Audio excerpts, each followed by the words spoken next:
Why I support and advocate the Zeitgeist movement.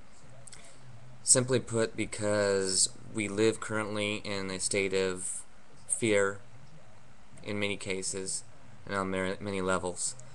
And we also live within a system that is completely catastrophic and that is just waiting to break the stability pyramid as a whole and collectively. After watching Peter Joseph's first two films a couple of years ago, I became consumed with learning as much as I could about the system and society that we live in, and began to really sort of look deep within myself to determine what it is I actually use and what it is I actually want in life. And to be perfectly candid, I found that if my only strives in life were to accumulate as much as I could, I was never going to be satisfied. In fact, the very first scene in the third installment of the Zeitgeist film trilogy, if you will, was the analogy about Monopoly. And it was just an outstanding beginning to that film. And of course, I think that those of us who subscribe to the Zeitgeist movement and its ideas, along with the Venus Project, I think we all hope that one day the artistic illustration at the end of that film will come to fruition. However, until that time comes, this movement and the Venus Project is about setting awareness and creating a critical mass of open-eyed people. In other words, it's designed to just create awareness and to force people to critically think about what's really going on in this world. And as Peter Joseph put so eloquently and profoundly, in my opinion, along with many of the other people he's interviewed, we do not live in an economy.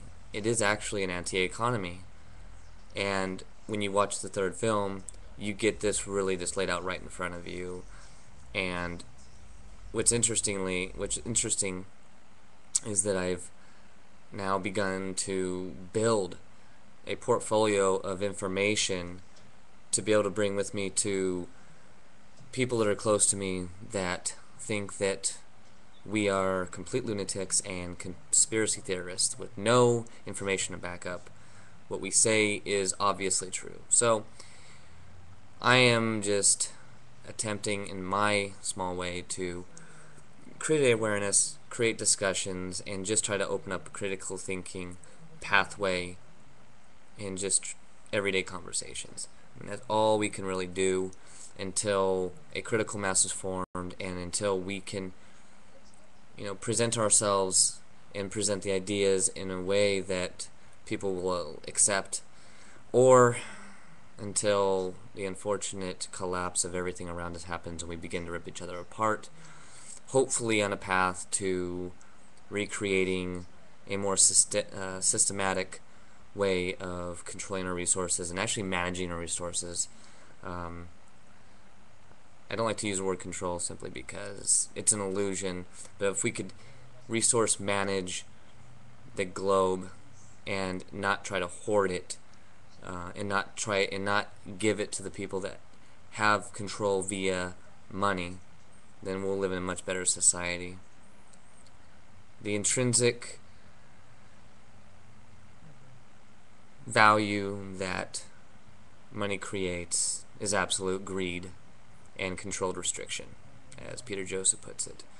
And all I can do on a daily basis is watch and collect information, research, make sure I have my ducks in a row, and when conversations come up, rather than present ideas, actually discuss the information with proof and materials that indicate to what we're talking about, and hopefully it lends some kind of credibility. So the reason why I advocate the Zeitgeist movement is because it's the only thing that lifts the parameters of what we consider now the status quo and allows us to evolve in a much more efficient, practical, and critical way. And until we, as a society, begin to understand that we shouldn't fear things that are different and outside of our scope, the faster we'll be able to accept that maybe there are better ways. I mean, we all complain about the system. People around me complain about the system, but they just resort right back to it, and it just doesn't make any sense. And until we can create a critical awareness among the critical mass of people that there is a better way, and even if it does challenge your way of thinking and your belief system and everything else, we're going to be in a world of hurt. So my hope is that our movement will create at least an awareness and a thought process that takes us beyond the money system and realize its archaic nature. And hopefully we can develop a better world for our kids or grandkids and our great-grandkids. Because right now it's not looking too pretty.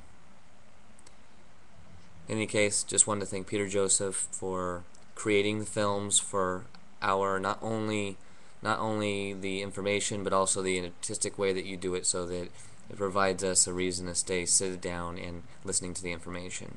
And also with the interviewees that you were able to put in your films, it lends credibility to the idea, and I certainly appreciate that, as I'm sure all of us in the Zeitgeist movement appreciate it. So to everybody in the Zeitgeist movement, thank you, and we're in this together.